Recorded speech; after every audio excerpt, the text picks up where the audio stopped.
I've got another, what the heck is it? Well, take a look. Let me know if you've seen anything like this before. It's mostly wooden, a little gold tone aluminum, and this big heavy thing. If you have any guesses, put them in the comments. Then I'll tell you what it is. We'll see if it works, and you'll decide if it's something you would ever want in your house. If you guessed nutcracker, you would be correct. In fact, it's a very specific nutcracker. It is the Texas Native Inertia Nutcracker. The box is as fun as the product is. It's covered by several patents. It produces only whole kernels. Patented principle prevents overcalculation of cracking force. Protective shield controls shell scatter. No adjustment to size necessary. Cracks any type pecan, Brazil nuts, filberts, macadamians, almonds, and English walnuts. Official show nutcracker of the Texas Pecan Growers Association.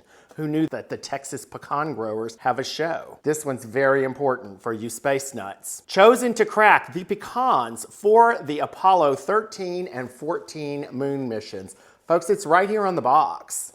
Cracks up to 30 nuts per minute. Fun to use. We'll be the judge of that. Sturdy oak construction and save money. Where do you think the Texas Native Inertia Nutcracker was made? It's actually made in and the instructions could not be simpler.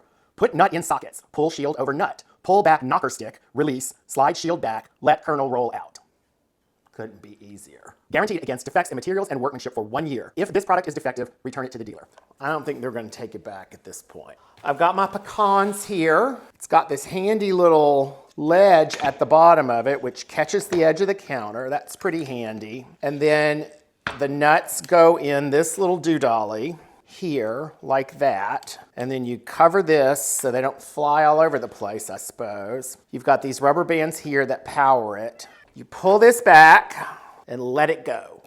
And it's supposed to crack the pecan. Well, it made one crack along the side of that pecan, but not enough to even open it. So we're gonna try again. Now that time, it did pretty good. But you can see it doesn't get, like, first of all, nothing rolled out. And you still have to kind of pick to get the nut meat out of here. But there is one whole pecan, half, perfectly formed. The other one, that one broke. Let's try another one. Give it a fair shake. Up it goes. Now that one shattered pretty good. Let's see how we did here, but that meat is broken. This lets you see how a pecan is formed and why they're so difficult to get the whole kernels. The pecan is made in 2 lobes, and then through the middle of the pecan, there's a piece of shell that divides the 2 lobes. That part is not edible. It's part of the shell. You've got to be able to crack this outer shell off and then get these 2 pieces disconnected from that little center part without breaking either of the nut meat. I remember my dad had one of these when we were kids. That's how I knew what it was when I saw it. And I remember Mama wouldn't let him use it in the house because it made a mess. So here's 2 whole pecans. It worked perfectly on this pecan. In terms of does it work, yes, it absolutely works. It will shell a pecan. Does it work as effortlessly as you might believe? Maybe not. This one's gonna need a reshot. So one of the things I've noticed that when you have to shoot one a second time, which is fairly frequently, you almost always overcrack. Like it undercracks the first time and then it overcracks the second time. If I were trying to do this with any level of production whatsoever, I would probably set those aside. And for the recrack, I would take a couple of the rubber bands off. Let's try a couple more. This is kind of tedious the way I'm doing this, the way I'm cracking and then peeling and then cracking and then peeling. I think the smarter way to do this would be to crack them all and then peel them all. So it would kind of look like this.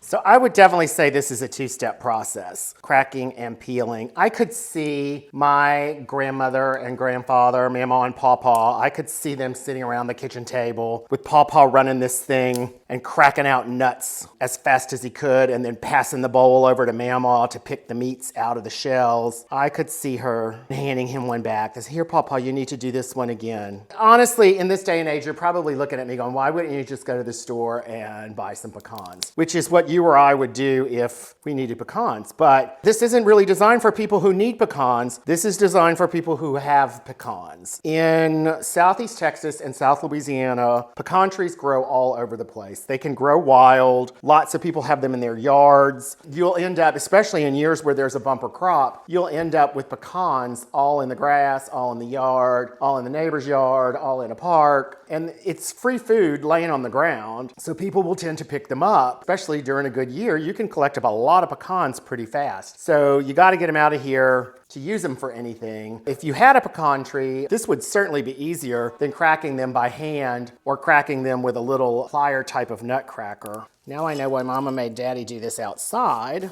I'll be vacuuming later.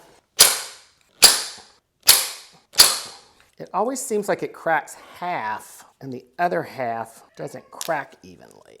I wonder if that has something to do with the fact that the rubber bands are only on one side of the arm, so the force is uneven. I wonder if they would redesign this where you had rubber bands on both sides, whether you might get a better crack out of it. See, that's how it's supposed to work. If it could do that every single time, those are perfect. So if you look at what we just did, I've got quite a few whole ones here. Got a lot more that are not. So I had 5 pecans that cracked perfectly, and however many pecans this is, which is probably about 5 more, broke when they cracked. So I would give it about a 50% success rate. And I have to say, when I tested it yesterday, I had a better rate. I probably had more like 75%. So I'm not sure why today is worse than yesterday. That's it. I still have all these to pick. Now I switched from the pawpaw job to the mamaw job. My mamaw was such a sweet, simple lady. She'd be so excited every time she got a whole one. Oh, look at that, pawpaw. This one's perfect. I could just hear her saying that. And he'd be like, yeah, that's nice. Who remembers these from when they were kids? There'd be a wooden bowl on the table. This little nutcracker would sit in it, and there'd be some little pick-looking things with it. And you could crack a nut and pick the meat out of it. I think you get a better product, too, when you do all the cracking at once. You sort of get maybe more of a feel for the machine. I don't know. I mean, I think just some of the pecans are just not going to break whole.